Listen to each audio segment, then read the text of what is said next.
The United Naga Tribes Association on Border Areas has raised a pertinent issue recently of resuming the oil extraction in the Naga areas that falls under the so-called disputed area belt and beyond. The UNTABA has stated in a press release that they will consider a legal course of action so that the rightful relief is due and find the right historical facts. Speaking to Hornbill TV, the chairman of UNTABA, Hukavi T. Yeptomi, said that it was disheartening to learn of the indifferent attitude of the government of Nagaland for all these years, failing to address the issue in the right perspective. Let's have a look. Here Hukavi T. Yeptomi, who is the president of UNTABA, and yesterday they had released a press release. They had issued a press release regarding the oil exploration in the disturbed area belts of Assam and Nagaland border. And sir, can you please give us a little highlight on that press release of what you had issued yesterday? So from Assam government side, they are extracting the oil and petroleum resources from 40-50 years back now. So even if Nagaland side does not extract petroleum products from our side, definitely it is draining. The petroleum products is being drained from Assam side. So it is a big loss for the Naga people. But the crux of the matter is that the boundary line between Assam and Nagaland is still at dispute. Now, basically we have 6 disputed area belts. Okay. So, and that falls from Dimapur district to reaching Moon district till Tizit. So on that part of land, I may say that they contains petroleum products, I mean below the surface. So we must see, the government of the day has to see in what manner we should be in a position to extract oil from our side, even though the boundary is yet to be settled. And beside that, the government of the day should also see that since the government of Assam is draining a lot of petroleum products from underground, but on the part of the Naga people's land, so we should get a royalty. And the government of Nagaland has to, take this issue seriously. When we met the Honorable Minister of Assam, who is in charge of border affairs, Mr. Atul Bora, on 26 January this year, we told him that the government of Assam and Nagaland, actually, Chief Minister of Assam and Nagaland met on 24th at Guwahati, January 24th. We appreciated the government of Assam and Nagaland for trying to settle the border issue outside the court. That's why when we met the Honorable Minister of Border Affairs, we told him that Assam government should consider for withdrawing the civil suit number 2 of 1988, which was filed by the AGP government in 1988 against the Election Commission of India, Ministry of Home Affairs, and the government of Nagaland, saying that the State of Nagaland Act 1963 cannot be final boundary line. That's the contention, main contention is that. Whereas, according to history, the recorded histories we have is that beyond Nagaland, on the Assam side, we have 4,974.16 miles of our land inside Assam. That's why we have met Prime Minister also, Modi, some years back. We have met Home Minister also, this Amit Shah here in Dimapur. We have met the negotiator, the R.N. Ravi, many times, saying that the Assam and Nagaland boundary should be resolved based on the historical facts. Now, unless we do that, Naga people will, lose a lot of land, which was actually part of Naga people's land in those days. Because all these areas, Dipu, Garbi Anglong now, Galokhat, all this part, Bagajan, all this part, and then down there to in the Dima Hasao district, all those areas were forest, reserve forest area during Buddhist period. And it was under Naga Hill district those days. But for administrative purposes, the British government transferred the administration of those reserve forest area to Assam. And in that way, in 1963 State of Nagaland Act or 13th Amendment, the government of India didn't consider including all this part of land in Nagaland. That's the main contention. So the thing is that we are we are also expecting the political negotiation that they will really consider on these issues. But as we can all understand that from the Naga people's Naga national political parties, as well as from the government of India side also, they are not considering these issues seriously. So in a way we are disappointed, and government of Assam and Nagaland, they say that they will try to solve the issue beyond the court, outside the court.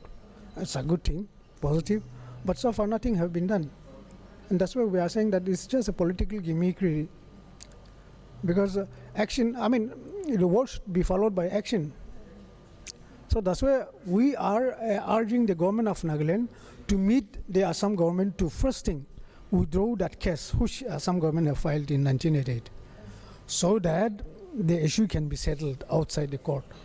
Now, but the government of Nagaland is not doing that. They just simply met and agreed, but nothing action is followed till now, and I don't foresee any practical steps the government of Nagaland can take. We have met this Nagaland, what do we call, Advocate General many times on this issue also, because the issue is lying in the Supreme Court. That boundary case issue which was filed by Assam is still lying in the Supreme Court. That's why we have urged them to take the necessary steps, very practical steps. We have also intimated the government of Nagaland many times. We have met Nifurio Saab many times. We have met Uncle Srihozile. We have met Tiar Zileng when they were chief ministers, urging them to appoint the Advocate General from among the Nagas, so that they can really understand more beyond the people from the mainland India, because that issue is Naga people's issue.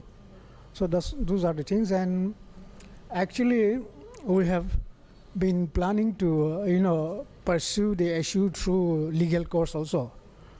But when the government of Nagaland wants to, when they say that they want to settle the issue outside the court, we are not in a position to go ahead and do things. Otherwise, government of Assam has to pay a lot of compensation to Naga people, not only for petroleum products but forest products, because all these areas now they are still under a so-called reserve forest. But all those reserve forests, there is no more reserve forest actually. Everywhere it is settled. They have allowed the settlement of other people actually from mainland Indian and our bordering country like Bangladesh. That's why we have been complaining that it should not be. But when the government of the day, whichever government it may be, when they are not serious about it, I think we cannot expect more than that. During 1970s, when Dr. Oksha was chief minister, the Karbi people have come down here in Dimapur, and then they have assured that they will come to Nagaland. They will live under Nagaland, along with those parts of land. They assured, and then they wrote a letter to the Prime Minister of India also that they are willing to stay under Nagaland. But the successive government have failed to take up those issues in its appropriate manner and on time. That is how the case is lying still like this. According to data, the Assam state, the state of Assam earns annually around rupees 2,000 crore something, if I'm not mistaken, in oil extraction, annual revenue they get as royalty. So, sir, I just wanted to ask, if Nagaland does get the royalty from these disturbed area belts, those disturbed areas between Nagaland and Assam, how much do you think that we as a state will get also in royalty? And are the Nagas being deprived right now of special, it's a like dominoes falling. So do you think it is, how much do you think Nagaland as a state will get, and are we being deprived? Actually, I cannot calculate in terms of monetary things, because if at all, if we have to calculate those things, we have to come to a very scientific approach in how many cubic the petroleum is being drained from Nagaland side. Those things are technical matters, and I think government of the day should consider those things. But what I want to stress here is that when the Dismay oil refinery was opened, those days Dismay falls under Nagaland. Dismay was also a part of Nagaland those days. Okay, and some parts of land around that was taken on the lease system. Government of Assam did like that. British government did like that, and then again, even though the Dismay refinery is doing well, the government of Assam has considered to open another refinery at Numaligarh. Why? Because there is a lot of petroleum products beneath the surface, which includes from the Nagaland side also. Do you think at this rate, since the disturbed area matter has not been resolved till now, even though in January the chief ministers met and said they will settle out of court, it looks like it's going to take some time. So at least shouldn't civil society organizations, or your being the chairman of Untaba also, come up with a solution so that maybe people of those areas will get compensated? Actually, this boundary issue is still under what you call subsidized matter, because the case is pending in the Supreme Court. That is one thing. Because of that, from Nagaland side, we are not in a position to file another case, actually, because government of Nagaland is a plaintiff, and that civil suit number 2. So that's why, as I have told you earlier also, the Untaba as an association, we have consulted many lawyers there in Delhi.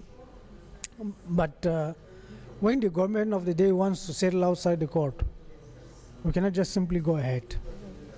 After all, we are all Naga people and living under Nagaland government. So that's the thing. But in any case, even if it takes years to settle this boundary issue, Nagaland government should make a very practical steps to get royalties. All those pending royalties, actually, from for 50, 60 years back now, they must. And in terms of money, I cannot say, but government, Quite high. it will be definitely in terms of 1,000 crores. It should be. But all these things, if the government is really sincere, they can work out. Government of the day can work out. But our government is just like this. Successive government have failed to sincerely take up the matters.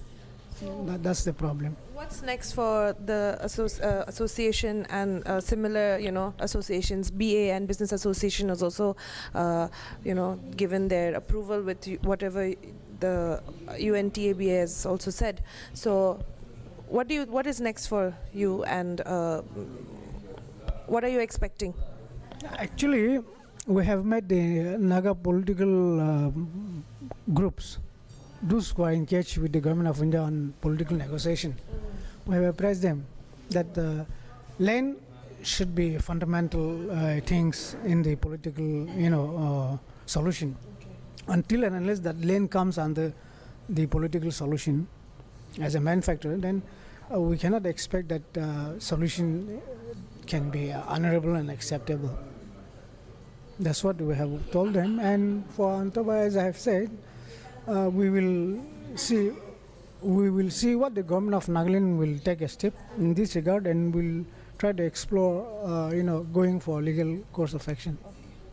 That's the only option we have, because we cannot fight with the Assam government, just simply like that. That's all for now. Keep watching Hornbill TV.